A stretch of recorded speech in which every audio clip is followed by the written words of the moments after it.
Hello and welcome back to my channel. I am the Survival Architect. You can call me Liv, and in today's video we're taking a look at this monster. This is a flying machine based door. Now I've spent all day in this redstone testing world figuring out how this thing works. We'll pop into it now, I'll explain how it works, and then I'll show you how to build it. Let's pop into it. So to activate the door, I simply push this button, and you can see that it descends into the ground. Now it's a pretty simple activation system.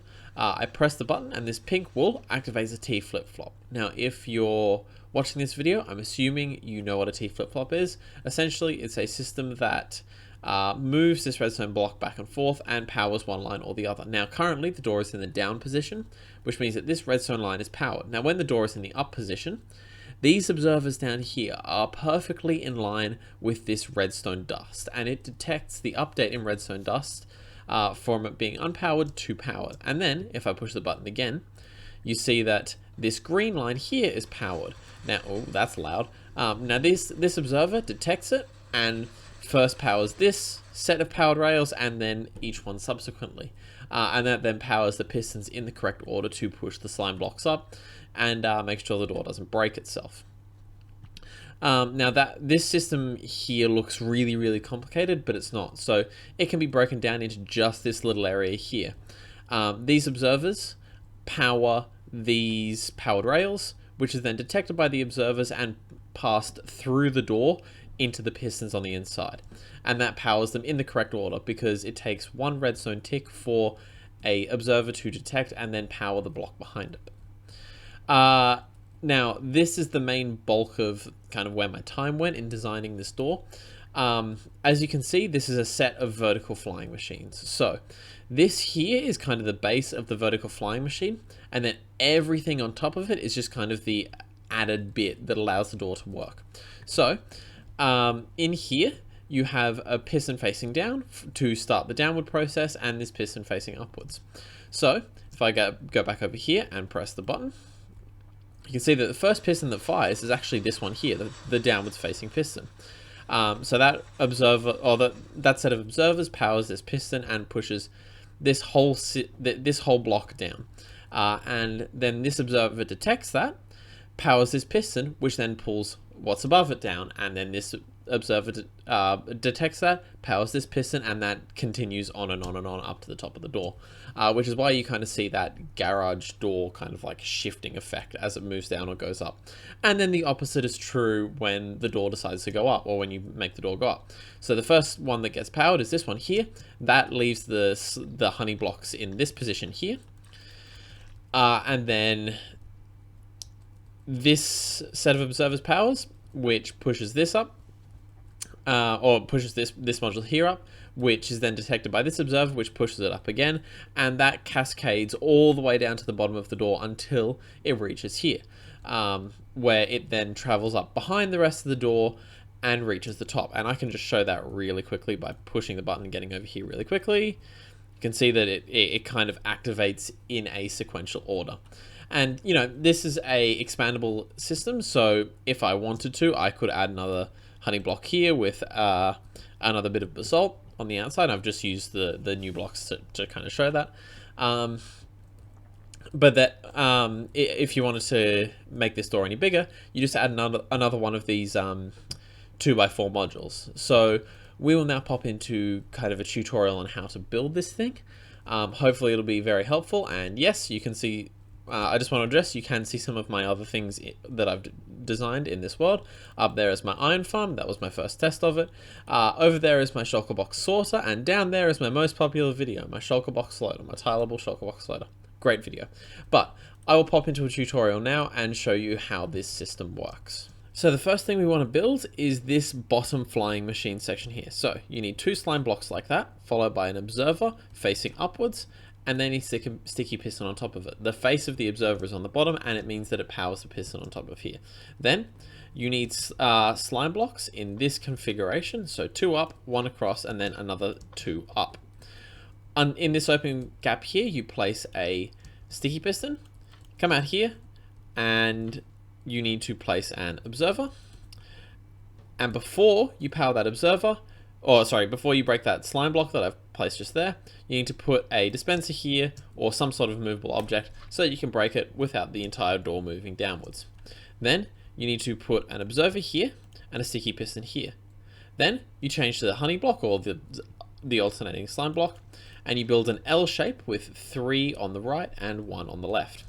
Then you simply put another observer and sticky piston and then repeat the cycle.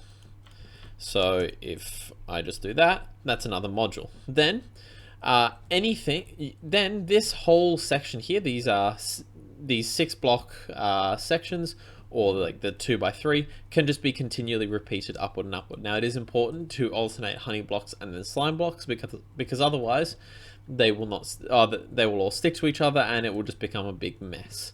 Now if you want to power this, I'm just going to put a dispenser up here.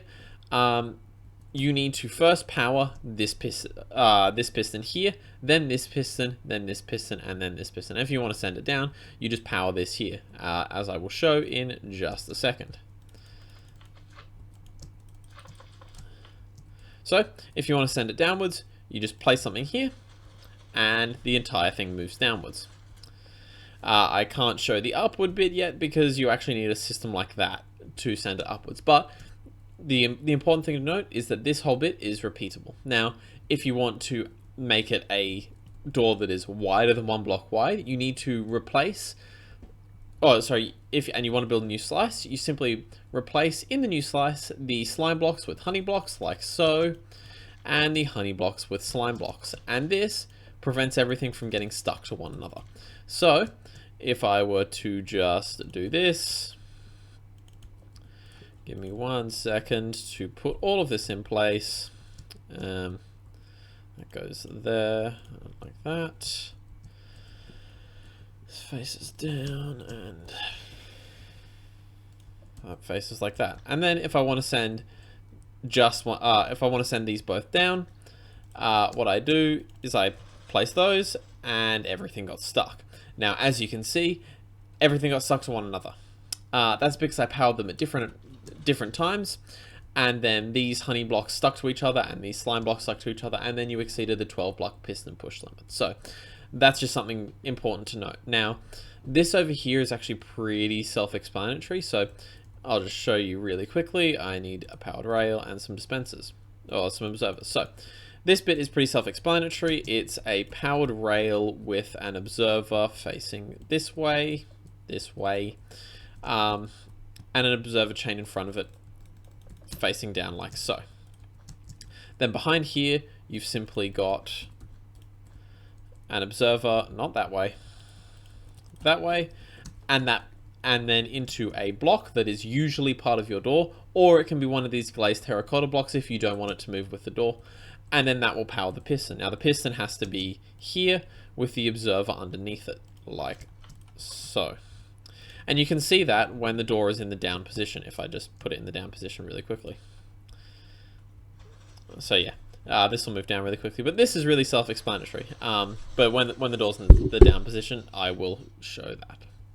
So the door's in the down position, you can see that the observers are facing into this block, and then the piston is right here. That's this system here. And I just wanted to demonstrate that a bit better. And then the T flip-flop, this is something that everyone should be familiar with. It's a very simple system. You power these blocks here, and it allows the pistons to move this redstone block back and forth, and it changes where the output is. So I've just used these repeaters, powering these blocks, and then that goes and powers the entire redstone line on just one side. On this side, it would be the power would be, or the update in the redstone power would be detected by the observers. And on this side, the update in the redstone power would also be detected by this observer activating the whole thing. So that's the entire door. If anyone's confused about this redstone contraption, make sure you leave a comment. I will get back to you really quickly because I have nothing better to do with my life. So I actually designed this for my single player survival world. If you want to have a look at that, there will be a playlist on the end screen. That might be now, or it might be in like a minute's time. So take a look at that if you're interested in something like that. If you're into a Let's Play kind of series, this is what this door is designed for. I need it for a project that I have not yet announced. But yeah, it was a lot of fun designing this and kind of figuring out how it works. I'm not really that good with flying machines in general, and I'm actually really proud of kind of what I've done here. It's a pretty solid contraption. So I just want to put that out there. Thank you all very much for watching. This has been a lot of fun to make. I've been the Survival Architect, and I hope to see you in the next video. Have a good one. I'd just like to finish out this video by saying a massive thank you to everyone who's watched my shulker box loader video and subscribed to the channel as a result. That's been my best video so far. It's recently just hit 1,000 views, which is something that I didn't think was going to happen when I made that and released it. I literally just made it because I needed to do it and thought it was a good video to put out. So thank you all so much for the support on that video. It is greatly appreciated. I did put a bit of time into it, so I'm glad that you guys enjoyed it. But I just wanted to say that here before I say it on my single player survival world, which will be the next video. So thank you all very much for watching. I'll see you on the next video. Have a good one.